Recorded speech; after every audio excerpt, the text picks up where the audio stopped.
Hello and welcome to my first ever foray into the world of BookTube. I'm Catherine Kavanagh of the circusdiaries.com and today I'm going to give you my circus bookshelf tour. Now actually this is a bit of a cheat. The bookshelf behind me doesn't really have any of my circus books on it. It's mostly psychology, spirituality, neuroscience and my Jasper Fforde collection. I do have a circus poster on the wall, which is the Insect Circus. Insect Circus. So, we're going next door. Now, this is the room where I normally do my Circus Diaries videos. See the green screen there for the weather maps. But we also have this bookshelf behind, and it's a combination of my books and also my partner's books. There is a very sad story about how I had a fire in 2012 and lost all the books I had accumulated in my lifetime up till then, which was actually the most devastating part of the fire, strangely. Yeah, no lives were lost, but I lost all my stuff, and the books is the one that hit me hardest. But I've started to regather some more. So let's see what we've got over here. I'm going to start on the top shelf and I'll just pull out the circus related books. I'll give you the first page or so of each one to give you an idea. First one is Water for Elephants by Sarah Gruen. It is historical fiction, it is a romance, it also has mystery in there. Only 3 people were left under the red and white awning of the grease joint. Grady, me and the fry cook. Grady and I sat at a battered wooden table, each facing a burger on a dented tin plate. The cook was behind the counter, scraping his griddle with the edge of a spatula. He had turned off the fryer some time ago, but the odour of grease lingered. The rest of the midway, so recently writhing with people, was empty but for a handful of employees and a small group of men waiting to be led to the couch tent. They glanced nervously from side to side, with hats pulled low and hands thrust deep in their pockets. They wouldn't be disappointed. Somewhere in the back, Barbara and her ample charms awaited. The Hourglass Factory by Lucy Ribchester is also historical fiction, but this is set in Victorian London, and it takes you behind the scenes of the women's suffrage movement, as well as the burlesque cabaret trapezist scene and the press industry at the time, and behind it all is a gripping mystery. 14th of April 1912, London Evening Gazette offices. At 10 p.m, the Stonecutters Street, the Reuters wires began to tick. Nobby had his head slumped on Mr. Stark's desk, and he jumps at the noise, the heavy Morse code grinding, the out-of-joint military march. The glass on top of the Reuters machine always shakes because of a loose nut or perhaps the uneven floorboards beneath the desk. He cuts the ticker tape sharp, the way that Mr. Stark likes it, no tears or rough edges. And then he blinks. Half an hour earlier, the Royal Albert Hall, London. Ebony Diamond waits in the dark, her wrists bound tight as shoelaces. Her fingers had numbed to blue. The pearls of sweat on her palms were turning the mixture of flour and poudre d'amour to paste. Behind her, Annie Evans was busy. ...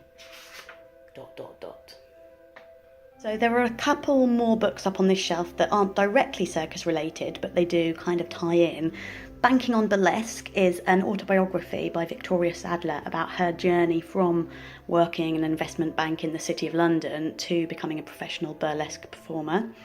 And then Pip by Freya North is not the sort of book I would normally read. It's chick lit, it's not normally my thing, but my mum gave it to me because the main character works as a clown doctor in children's hospitals. And my mum said, "Kate, you should do this job." So eventually I gave the book a read and realised, yes, that I should do that job, and I do now work as a giggle doctor for Theodora Children's Charity, which would never have happened were it not for this book.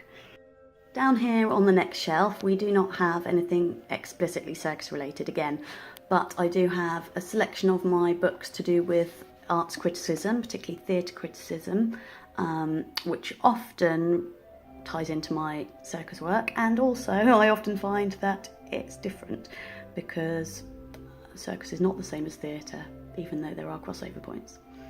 And I've also got a few books here on itinerant performers travelling around making shows, which are the last ties to my previous life before the theatre bus fire. Next shelf doesn't really have anything circusy at all on it. Neil Gaiman I love, who's married to Amanda Palmer, whose work sometimes has a circus aesthetic. Can I tie that in?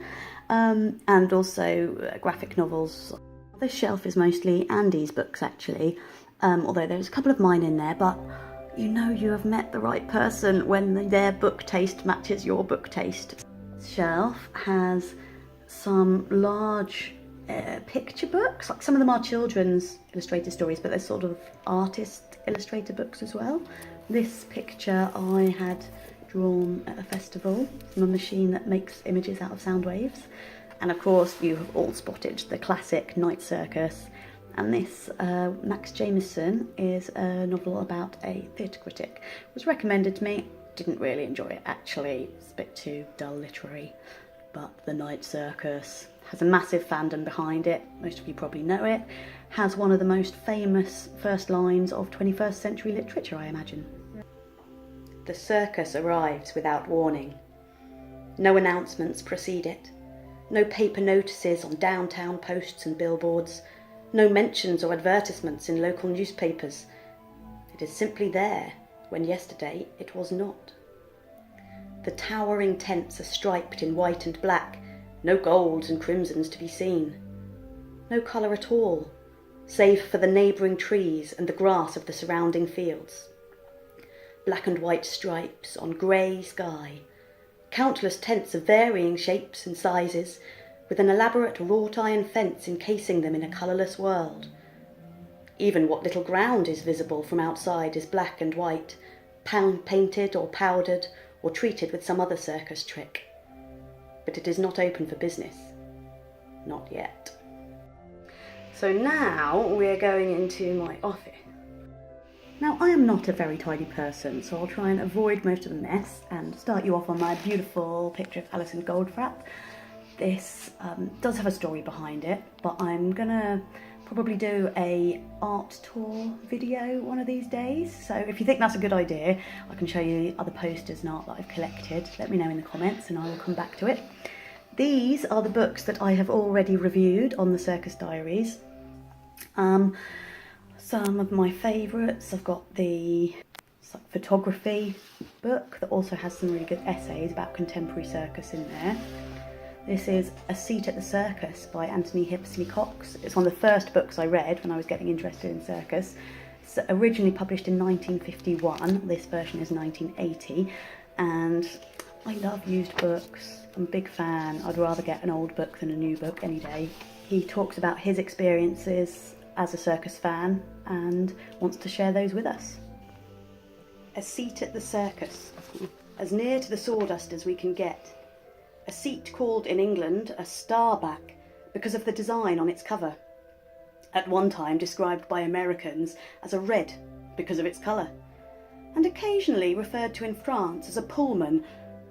But the seat which I offer you is not necessarily an English or an American circus, nor is it particularly associated with any country in Europe. It is to be found at the circus, which may be the first you ever see, or the one you hope someday to see. This book has one purpose: to help you enjoy the circus. In watching the spectacle, one's pleasure depends to a large extent upon the depth of one's knowledge.